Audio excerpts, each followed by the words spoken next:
I think there's a certain admiration for heroism in the country that we are raised to have, and it's heroic to be an entrepreneur, to venture into the unknown. So that's one thing. The fact that we're small in finance, for example, has meant that we've had to build all of our financial infrastructure. Well, the fact that we're small and that we have all of our financial infrastructure means that we have a lot of people proportionally that have had something to do with it. Right. So, like if you have a small town in England that has the same population as Iceland, they would just use all the financial infrastructure from London. Yes. But we have all of that, and we've had to build all of that ourselves, this tiny little nation. Yeah. And that means a lot of people have been involved in that proportionally. And a lot of people have, so it's not only on the technical side, technological side, but also on the financial side. A lot of people with experience from finance.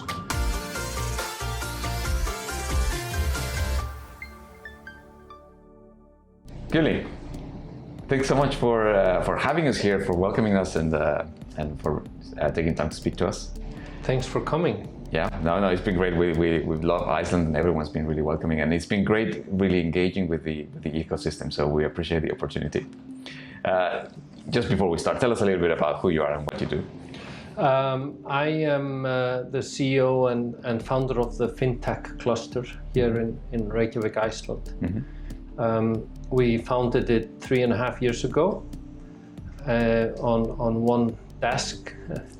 We had 2 companies in our innovation space at that time, at 2 other separate desks, all from IKEA, of course.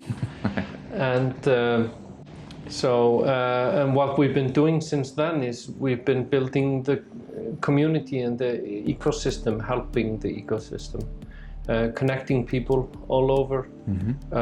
We have this innovation center, as you see. We're in a pretty nice place now with many of the companies here. We have around 100 members.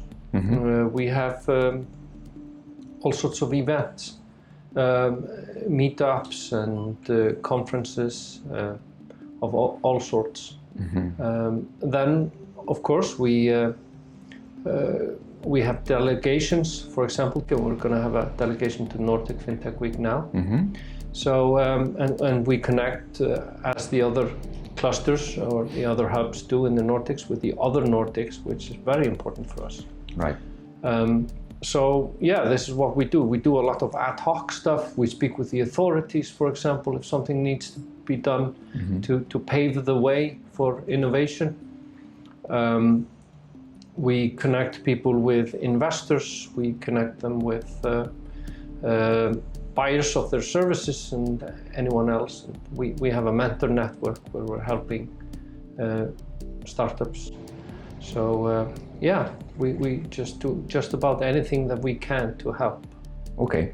Now, during our time here, brief as it's been, we've been surprised about the fact that Iceland is a small country in terms of market, let's say, of people. It's tiny. It's tiny, and it's in the middle of the Atlantic. Yeah. And yet there is just so much going on here. There's so much innovation. There's so much infrastructure. So tell us a little bit about the entrepreneurial mindset of Icelandic people. Yeah. How would you define it? Well, of course, we've always had to be entrepreneurial, and I found when I was in the corporate world that even there, you'd have to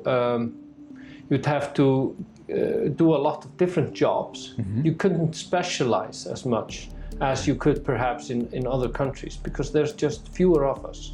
You have to manage in a way. And this is exactly the mindset that you need when you're an entrepreneur, because you're building a whole company with every single function of it without having the ability to hire specialists in every single thing. So, well, people know this, small business owners. So we have had to do this and be this way for a long time. Of course, it's easier for you perhaps to see what Icelanders are like than for us, because we've been brought up here. Right. We don't know what a normal person would be. So we think this is normal. But I think there's a certain admiration for heroism in the country that we are raised to have. And it's heroic to be an entrepreneur, to venture into the unknown. So that's one thing. The fact that we're small in finance, for example, has meant that we've had to build all of our financial infrastructure. Well, the fact that we're small and that we have all of our financial infrastructure means that we have a lot of people proportionally that have had something to do with it. Right. So, like if you have a small town in England that has the same population as Iceland, they would just use all the financial infrastructure from London. Yes. But we have all of that, and we've had to build all of that ourselves, this tiny little nation. Yeah. And that means a lot of people have been involved in that proportionally. And a lot of people have, so it's not only on the technical side, technological side, but also on the financial side. A lot of people with experience from finance, because we've had to carry a whole banking system for this tiny nation. Yeah. Also, you may know that Icelanders went, they perhaps went too far before the banking collapse of 2008. The Icelandic banks went around the world and purchased banks, and a lot of people were involved in that. So we have a lot of people that have been involved in finance. Right. So yeah, I think that's sort of that sums up a lot of it. Another common explanation is that we're here at the edge of the habitable world, and the island has only, even though it's as large as England, it has only sustained around 50 to 70,000 people through the ages, because we've had famines and volcanic eruptions and disease that have just decimated the population when it gets too large. And there's something about that, something about in the culture about being able to deal with those problems, and even though the world seems to be ending, as it always is when you're running a startup, right? Because it's a startup is a company that starts its life in intensive care, and so maybe that's a part of the reason as well. Right. Yeah, I find this fascinating that this resilience is inbuilt into the culture of the nation. Yes, now, seems. Yeah. Tell me a little bit about how Icelandic entrepreneurs and Icelandic startups think about scalability, because of course the addressable market within Iceland is limited. Yes. Iceland is a pretty nice place to start your business, because it's a small market. You can enter the market quite quickly. You get on a few radio shows and have an interview or something, and everybody knows about your product. You can collaborate with the authorities where you have to. You can deal quite directly with the financial authorities, and you can get interviews with them. Even in some cases where you actually need to ask the government to even do something to try to renew legislation, you can get interviews with the ministers of that handle that type of legislation. So you can. So everything is easier and shorter. Although it's proper, but it's because there are just fewer of us interrupting the government, so to speak.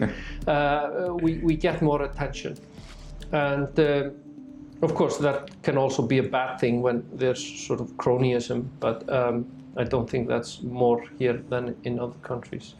So that's good. It's good to start a business here. And sort of test on a whole but small market. But then for Icelandic fintechs especially, we look to the Nordics, among other countries of course, but the Nordics are the logical next place for us, because if we get markets that are 10, 20 or 30 times larger in the Nordics, and then we can take it from there, and even in parallel in other countries. But it's been very good in Fintech, because we've had such welcoming Fintech hubs in the other countries that have been helping out a lot. Right. Okay, so if we talk about the Nordics, what would you say that or how does Iceland contribute to the overall Nordic phenomena of fintech? It's hard to say, because fintech is so many different things and everybody's just doing their thing. And it seems to me that a lot of the things that can be said about the Icelandic companies and the Icelandic people working in this can also be said about the other Nordics. So I think that it's hard for me to say that we're contributing something in general. It's rather the way we approach this usually when asked about the Icelandic ecosystem is we just talk about individual companies. Right. Because Iceland is tiny, so we can actually do that. And we don't have that many of them. We have a few companies, 3 or 4 companies in crypto, for example. So it's very rare that the companies cluster up enough so that we can say that this is a big trend in Iceland. They're also different, as you have learned, I guess, when meeting with them here. Is there a view of this that you have? Well, maybe that's related to my next question, because as you say, we're in ground zero of what happened in 2008. And probably Iceland was one of the most affected countries of the excesses of the financial system. Now, the question I have is, has that impacted or influenced the kind of solutions that we're seeing coming out of Iceland? And perhaps that's also part of how it contributes to the overall Nordic ecosystem, because I would say it was more affected than other countries. Yes, I think there are a few things. One of them is crypto. There are people that have been working on crypto and decentralization, and the problem with the banking system has to a large degree been that it's been too centralized. It's too intertwined, too little competition, and through crypto a lot of the problems with fractional reserve banking and fiat currency can be addressed. So a lot of people are interested in that on those grounds. Then there's banks that are being started that have sort of something very close to a full reserve. So you met with Indo, I believe. So they have something that's closer to a full reserve than is normal. So what we're doing is we're not repeating the mistakes of the past, but we are impacted by them, and we're trying to do the opposite in some ways. But it's interesting though that even though some people are working on projects where they're trying to do better and be more prudent, it seems like there might be a little more interest in that in Iceland than other countries, because there might be a deeper understanding here because of what happened. The whole banking system collapsed while the banks in other countries were all saved. They were all rescued by the government. The Icelandic government couldn't rescue the Icelandic banks because they were too large. They had assets of 10 to 12 times GDP, which was just too much, because they had spread around the world. So they were too big to rescue. Yes, they were too big to rescue, which is the level above too big to fail. So we learned from that, and we are interested in that. So maybe there's more interest in that and more understanding of that in Iceland. But also, it's interesting that there are certain people that understand this better than perhaps the general public. The general public isn't that much into it. They just thought, well, it was greedy bankers, something very simple, which may also be true to a degree. So so we'll see if the world is ready for that kind of thinking. Right. And then if we focus back again into the Icelandic market, what would you say is the competitive advantage or the differentiator that Icelandic companies have, perhaps in relation to other markets? I think we have a very international mindset. What I described before, that it's easier to get started in Iceland than in many other countries because it's small. So I think that's, we have a lot of great people here, but actually there's a shortage of people, so we're asking people to come over here and work with us. So yeah, I would describe it that way. It's hard, of course, like I told you, it's hard for an insider to understand what we have that's better than in other countries. Yeah. And what makes us special. Right. And then you touched on something that I think is really important, which is the access to talent. Yeah. Having a smaller pool. So when we talked about scalability and where you mentioned earlier that the natural place to expand is the other Nordic markets, do you see a trend in companies wanting to move abroad or to stay here, cultivate the market, and try to get as much talent as possible to come from other countries into Iceland? There's a mix. Now, of course, it's quite rare that we get employees for the Icelandic fintechs that just move to Iceland. Usually the people that come from other countries, they've already decided to move here. Okay. And then they find a job with the fintechs or join a founder team. So it's more about attracting talent to the country in general, and then they'll find what to do. But some of the fintechs here have been hiring internationally, and mostly their new hires are working remotely. So that's the way it goes. Right. And let's just to close the conversation, tell us a little bit about what's your vision for the Icelandic fintech ecosystem. What do you expect? How do you expect it to develop in the next 2 to 3 years? 2 to 3 years. It's a very short period of time, although it can be long in another sense. What I see over the next 2 or 3 years is just these companies that you've been meeting here, that they will develop further, and some of them have really gained a foothold in other countries, and I'm hoping that this will accelerate. Over a longer term, I'm hoping that Iceland can, along with the other Nordics, become a hub for decentralized finance. And I think that finance is going to decentralize. I think that banks are going to have to change a lot. I think there's going to be a role for banks, but they have to change. And I just hope that we have the vision to capture the opportunities. Well, Guli, I have to say that we are in awe and admiration of the heroism that the fintech companies here in Iceland that we've interviewed have displayed.